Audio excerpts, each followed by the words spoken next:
This video will and all your doubts regarding JEE main 2025। इस समय आपके दिमाग में काफ़ी सवाल होंगे कि क्या it is still possible, increasing competition, तो कैसे टैकल करा जा सकता है उसे, क्या आपकी आइडियल स्ट्रेटजी होनी चाहिए, और एक गाइडेड स्ट्रक्चर्ड रोड मैप मैं आपको देने वाला हूँ इस वीडियो में आगे, जिससे आप एक अच्छी रैंक सिक्योर कर सकें। 16 लाख से ज़्यादा बच्चे एक्सपेक्टेड हैं इस बार, तो इसलिए हमें अपनी तैयारी इतनी अच्छी करनी है कि भले कितना भी कंपटीशन बढ़ जाए पर हमारे मार्क्स अच्छे हैं। बाकी दूसरे पॉइंट पर अगर आएँ तो सिलेबस कंप्लीशन एक काफ़ी इंपॉर्टेंट फैक्टर है। तो बाय अक्टूबर आपका सिलेबस कंप्लीट हो जाना चाहिए, फिर चाहे आप 12th के बच्चे हो चाहे आप ड्रॉपर हो। इससे अगर आप वेट करोगे तो फिर आपका बाद में काफ़ी बैकलॉग हो जाएगा, जो कि सही नहीं रहेगा। इसलिए बाय अक्टूबर मैक्स तुम्हें अपना सिलेबस कंप्लीट करना है। तीसरा पॉइंट सबसे क्रूशियल है कि बच्चे काफ़ी कंफ्यूज होते हैं कि how to complete a chapter. तो काफ़ी सिंपल है, पहले अपने लेक्चर्स देखो, फिर टू टेस्ट योरसेल्फ तुम्हें क्वेश्चन प्रैक्टिस करनी पड़ेगी। फिर चाहे तुम्हारे कोचिंग के मॉड्यूल्स हो, डीपीपीज हो, तुम उनसे कर सकते हो। जब मैं प्रिपेयर कर रहा था तो पीडब्ल्यू की एक सीरीज़ है परसेंटाइल बूस्टर करके जेईई वाला चैनल पे, तो टीचर्स ने काफ़ी अच्छे क्वेश्चन तैयार किए उसमें, तो फिर तुम उसे रेफर कर सकते हो। मैंने सोचा यहाँ पे सही रहेगा उसे मेंशन करना। तो क्वेश्चन प्रैक्टिस तुम वहाँ से भी कर सकते हो आसानी से। पहले लेक्चर देखा, फिर क्वेश्चन प्रैक्टिस वहाँ से कर ली। तीसरा स्टेप पीवाईक्यू, तुम्हें एटलीस्ट 4 साल के तो करना ही है। 2021, 2, 3, 4। 2021 में थोड़े हाई लेवल के क्वेश्चन थे, तो तुम्हारा इससे थिंकिंग लेवल बढ़ेगा। अगर तुम्हारे पास टाइम कम है तो तुम 2022 के स्किप कर सकते हो, क्योंकि बेसिकली जो 23 और 24 में पूछे गए हैं ना, वो इससे डिराइव्ड है 2022 से। तो अगर तुम 23-24 के अच्छे से कर लोगे तो 22 करने की जरूरत है नहीं। तो तुम अगर टाइम कम है तो स्किप कर सकते हो। वैसे मैं तो कहूँगा 4 साल के करो। फिर ये जो फोर्थ पॉइंट है, शॉर्ट नोट्स बनाना काफ़ी क्रूशियल है कि एंड टाइम पे जब तुम्हारा सब सिलेबस हो चुका होता है, तुम्हें रिवीजन करना है पूरा एक साथ तुम्हारे एग्जाम से 2-3 दिन पहले। तो शॉर्ट नोट्स काफ़ी काम आते हैं। तुम्हें ऐसी एबिलिटी डेवलप करनी है कि तुम एक पेज पे एक पूरे चैप्टर को समराइज कर पाओ, और ये तुम तभी कर पाओगे जब तुम्हारे कॉन्सेप्ट सारे क्लियर हैं, तुम्हारा पूरा चैप्टर अच्छे से हो रखा है। तो तुम ऐसे नहीं कर पाओगे। तो एक पेज पे ट्राई करना है कि तुम सारे चैप्टर का सार जो होता है वो लिख दो, क्योंकि एंड में काफ़ी काम आते हैं। चौथा पॉइंट जो है मॉक टेस्टिंग। तो फिलहाल तो मैं तुम्हारे मॉक टेस्ट के लिए इतना वो नहीं करूँ, महीने में तुम 2 मॉक टेस्ट दे रहे हो चैप्टर टेस्ट, तो ठीक है। आगे एंड में तुम्हारे पेपर के पहले 5 मॉक टेस्ट लगातार देना फुल सिलेबस के, वो मोर देन इनफ रहेगा। पर फिलहाल तुम चैप्टर टेस्ट दे सकते हो महीने में 2 बार, वो दैट इज इनफ, इससे ज़्यादा करने की जरूरत नहीं है इसमें। और ये वीडियो 3 पार्ट्स में डिवाइडेड है, पहला फिजिक्स, फिर केमिस्ट्री, फिर मैथ्स, फिर उनमें भी सब डिवीजन है। पहला उसके लिए जो 11th से 12th में है, और फिर ड्रॉपर्स के लिए। अब तुम्हारे दिमाग में एक बात सेट होनी चाहिए कि तुम्हारा आइडियल स्कोर जो है वो 200 प्लस होना चाहिए, जिसमें से रफली अगर आइडिया लगाएं तो 80 फिजिक्स में, 80 केम में और 40 मैथ्स में। हर बच्चे के लिए अलग हो सकता है। किसी बच्चे का अगर मैथ्स वीक है तो फिजिक्स में 80 की जगह 90 ला सकता है, केम में 80 ला सकता है, और वो 10 नंबर मैथ्स में कम करके 30 ला सकता है। तो मैंने रफली एक आइडिया बता दिया, नहीं तो सब बच्चे के लिए ये डिफरेंट हो सकता है। पर एटलीस्ट एम करना है कि तुम 200 प्लस तो जाओ ही, तभी तुम्हारी अच्छी रैंक बन पाएगी। चलिए स्टार्ट करते हैं पहले फिजिक्स से। तो फिजिक्स क्या मतलब, फिजिक्स जैसे पेपर्स में ट्रेंड दिख रहा है, काफ़ी ईजी फिजिक्स आ रही है अब, और फॉर्मूला बेस्ड है, ज़्यादा टफ नहीं है। और फॉर्मूलाज क्या है, तुम्हें बिल्कुल रटे हुए होने चाहिए, उसके अलावा कोई वो नहीं है। तो पहले बात करते हैं जो अभी 11th से 12th मूविंग है उनके लिए क्या होना चाहिए। तो तुम्हारी 11th मैं अज्यूम कर रहा हूँ तुम्हारी 11th अच्छी आई है, मतलब अच्छी नहीं गई है स्टिल, तुम उसे थोड़ा टाइम देके कर सकते हो। पर 12th में तुम्हें यूजुअल ऑर्डर फॉलो करना है कि पहले इलेक्ट्रोमैग्नेटिज्म करना है, जैसे पहले इलेक्ट्रोस्टैट्स हो चैप्टर, फिर कैपेसिटर, उसके बाद करंट, इलेक्ट्रिसिटी, फिर मैग्नेटिज्म। तुम्हें यही ऑर्डर फॉलो करना है। इसी ऑर्डर फॉलो करोगे तो फ्रूटफुल रहेगा। उसके बाद ऑप्टिक्स, मॉडर्न फिजिक्स जैसे ऑर्डर होता है वही फॉलो करो, और ट्राई करना है जैसे अक्टूबर तक तुम्हारा सिलेबस खत्म हो जाए तो फिर 11th का रिवीजन जो है तुम नवंबर तक चालू कर दो। नवंबर से लेट करोगे तो फिर 12th में तुम्हारे प्रैक्टिकल होंगे, फिर बोर्ड की प्रिपरेशन भी करनी होगी। तो इसलिए मैं कहूँगा 11th रिवीजन तुम्हें नवंबर से कर देनी है चालू, और जिससे बाद में इतना बोर्ड के लिए वो ना पड़े, स्ट्रेस ना बढ़े। इससे थोड़ा टाइम सीबीएसई को भी देके चलना है, इससे बाद में तुम्हारा टाइम बच जाए। मतलब समझ रहे हो, मैंने ऐसे करा था कि जब भी मैं जेईई के चैप्टर को पढ़ता था तो फिर मैं एनसीईआरटी की बैक एक्सरसाइज कर लेता था, जिससे मुझे बोर्ड लेवल के क्वेश्चन का आइडिया लग जाता था कि बोर्ड में कैसे क्वेश्चन आते हैं। तो उसके बाद में मुझे बस सिर्फ मैंने पीवाईक्यूज ही करे थे, जिससे मेरा काम हो गया था बोर्ड में। और फिजिक्स में मेरे 94 थे बोर्ड में, तो इसलिए ऐसे तुम्हें पढ़ाई कर सकते हो। अब बात करते हैं उनके लिए जो ड्रॉपर्स हैं। ड्रॉपर्स क्या फॉलो कर सकते हैं, तुम्हें पहले ऐसे चैप्टर्स निपटाना है जो ईजी भी हैं और तो उनकी वेटेज भी हाई है। और ऐसे चैप्टर्स मैंने यहाँ पे मेंशन कर रखे हैं। ग्रीन का मतलब है लो इनपुट है, और ऑरेंज का मतलब है हाई इनपुट है। मतलब इसी ऑर्डर में फॉलो करना तो अच्छा रहेगा। पहले काइनेमेटिक्स करनी है, फिर रेडिएशन डायमेंशंस, फिर ग्रेविटेशन, फिर ईएम वेव, फिर इलेक्ट्रोस्टैट्स, कैपेसिटर्स, ये साथ में करना है सारा। फिर मॉडर्न फिजिक्स पे आ जाओ, फिर करंट, इलेक्ट्रिसिटी, मैग्नेटिज्म, थर्मोकेटीजी और थर्मल प्रॉपर्टीज। ये कुछ ऐसे चैप्टर्स हैं जिसमें तुम पेपर में क्वेश्चन दिखता ही है भाई। मतलब मॉडर्न फिजिक्स से भाई इस बार 3-3 सवाल आ रखे हैं, तो इन चैप्टर्स को तुम नहीं छोड़ सकते। तुम्हें चैप्टर्स पहले करने पड़ेंगे। तुम्हारी प्रायोरिटी में सबसे पहले ये चैप्टर होना चाहिए जो इसकी, और इसका पीडीएफ तुम्हें डिस्क्रिप्शन में मिल जाएगा, तो फिर वहाँ से तुम देख सकते हो। और फिर बात करते हैं आगे प्रायोरिटी बी चैप्टर्स की। तो प्रायोरिटी बी चैप्टर्स ऐसे चैप्टर्स में वेटेज ठीक ठाक है, 1-2 क्वेश्चन मिनिमम, एक क्वेश्चन तो इनसे मिलता ही है। सॉलिड्स बहुत ही चैप्टर है, एक दिन में हो जाएगा। Newton's laws of motion, EMI, AC, semiconductors, work energy power, SHM waves. और रे ऑप्टिक्स से बच्चे काफ़ी डरते हैं। वैसे अगर तुम्हारी बेसिक अंडरस्टैंडिंग अच्छी है तो फिर ये चैप्टर कुछ भी नहीं है। और अब क्वेश्चंस भी इतने मेंस में इतने हाई लेवल के आ नहीं रहे, छोटे फॉर्मुले से बेस्ड क्वेश्चन आ रहे हैं, तो तुम इसे इजीली कर सकते हो। कोलिजन रोटेशन सेम वही ऑप्टिक्स वाली बात है। वेव ऑप्टिक्स ईजी है, और फ्लूइड्स में थोड़ा बच्चों को प्रॉब्लम आती है, पर ये भी अगर तुम प्रैक्टिस करो इसकी तो ईजिली हो सकता है। तो मैं ये कहूँगा कि सबसे पहले तुम्हें प्रायोरिटी ए चैप्टर्स निपटाने हैं, उसके बाद तुम प्रायोरिटी बी चैप्टर्स पे आओगे तो सही रहेगा, और ट्राई करना कि अच्छे से कर सकते हो। तो ये बात तो होगी फिजिक्स की। अब केमिस्ट्री की बात करते हैं। तो केमिस्ट्री भाई एक ऐसा सब्जेक्ट है ना, तो बहुत इंटर रिलेटेड सब्जेक्ट है। तुम एक चैप्टर बेकार करोगे पहले का, तो बाकी चैप्टर तुम्हारे से नहीं होना। मेंस लेवल की बात करें तो बहुत ईजी केमिस्ट्री पूछ रहे हैं आजकल, बिल्कुल हलवा बिल्कुल। अब पहले बात करते हैं जो 11 से 12 बंदे आ रहे हैं, उनके क्या करना चाहिए। तुम्हारा पहला टारगेट होना चाहिए तुम्हारा फुल सिलेबस कंप्लीशन होना चाहिए, क्योंकि अगर तुम्हें अच्छी रैंक चाहिए तो फुल सिलेबस तुम्हारा मैंडेटरी होना ही चाहिए। 12 की फिजिकल सबसे ईजी है, 11 से भी बहुत ईजी फिजिकल है। सॉल्यूशन बिल्कुल मोल कॉन्सेप्ट का कॉपी है, 2-3 फॉर्मूले हैं और एलिवेशन बॉइलिंग पॉइंट, वो सब बाकी काफ़ी ईजी क्वेश्चन आते हैं इससे। इलेक्ट्रोकेमिस्ट्री की बात करें, वही फॉर्मूले बेस्ड क्वेश्चन आ रहे हैं इससे भी। एक मेरी शिफ्ट में आया था बैटरी से क्वेश्चन, तो थ्योरी भी इसमें अच्छी खासी होती है, तो कर लेना इसे। बात करें केमिकल काइनेटिक्स की, बच्चों को थोड़ा मुश्किल लगता है, पर वैसे इसमें कुछ चैप्टर में कुछ है नहीं।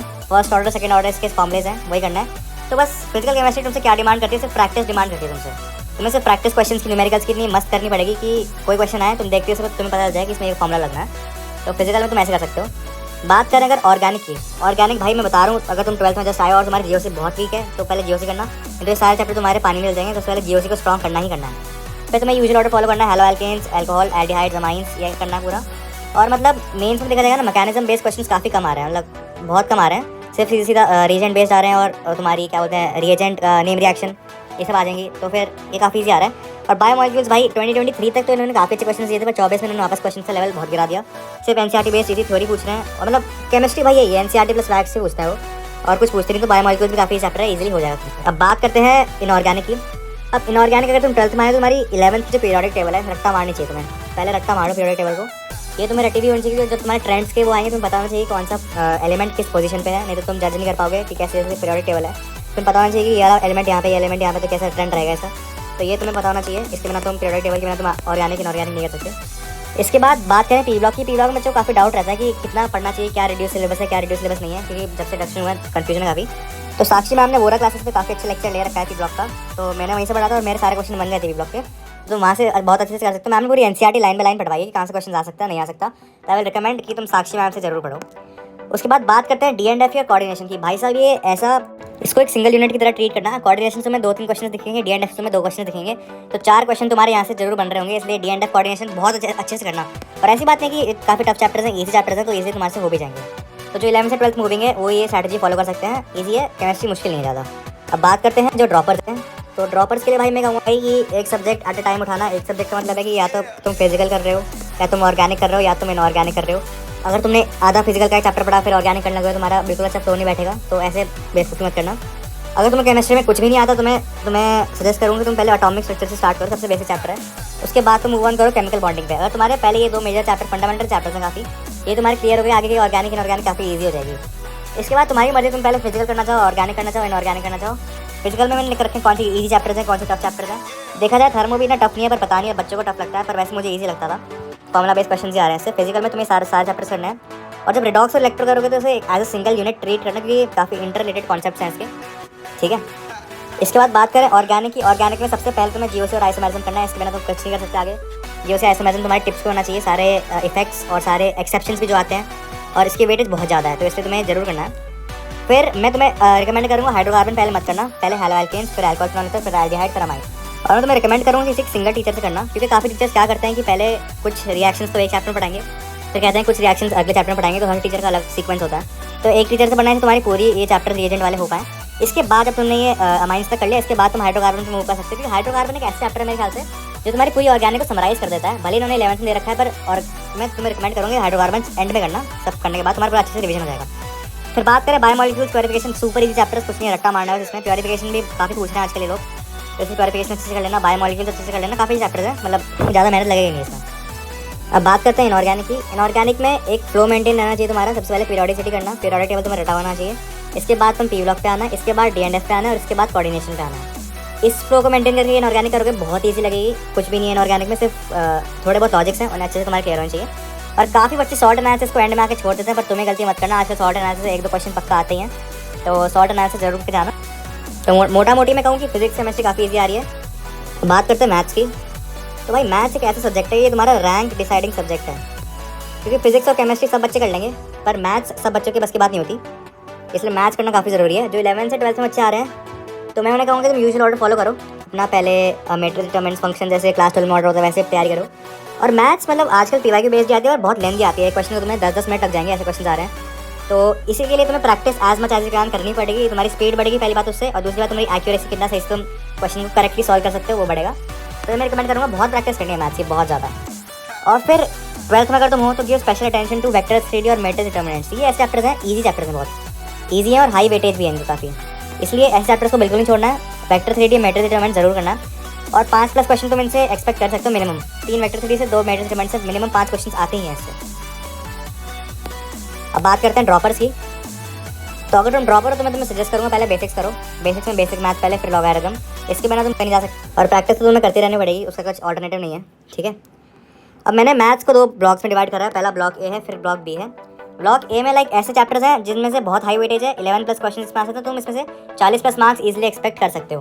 तो पहला चैप्टर मैट्रिक्स डिटर्मिनेंट्स, दूसरा वेक्टर 3D, फिर इंटीग्रल्स, फिर quadratic, sequence, binomial, stats. Like ये कुछ ऐसे चैप्टर्स हैं तुम्हारे ज़्यादा दिमाग भी नहीं खाएंगे और क्वेश्चन भी तुम्हें अच्छा लगा देंगे। ऐसी बात नहीं कि इनमें से टफ क्वेश्चन नहीं आते, पर जो मोस्टली क्वेश्चन आते हैं वो बच्चों के डुएबल होते हैं और इनसे बच्चे मार्क्स निकालते हैं मैथ्स में। तो तुम्हें चैप्टर्स अच्छे से कर लेना है, घोट के भी जाना है बिल्कुल।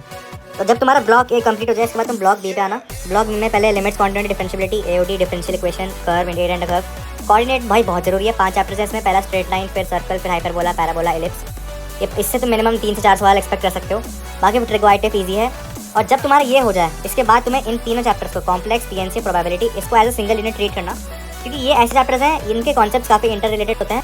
और मैं सजेस्ट करूँगा कि इसे सबसे एंड में करना, क्योंकि ये थोड़े दिमाग वाले चैप्टर्स भी हैं। बाकी एंड में स्वामी विवेकानंद जी का काफ़ी अच्छा कोट है, everything is easy when you are busy and nothing is easy when you are lazy. तो देख भाई, हार्ड वर्क के बिना तो कुछ होना नहीं, हर दिन तुझे करना पड़ेगा, भले ही मन नहीं करेगा पर करना जरूर पड़ेगा, इसलिए करते रहे, बस हो जाएगा। बाकी चैनल को सब्सक्राइब जरूर कर लेना, आगे काफ़ी अच्छी वीडियो आने वाली है।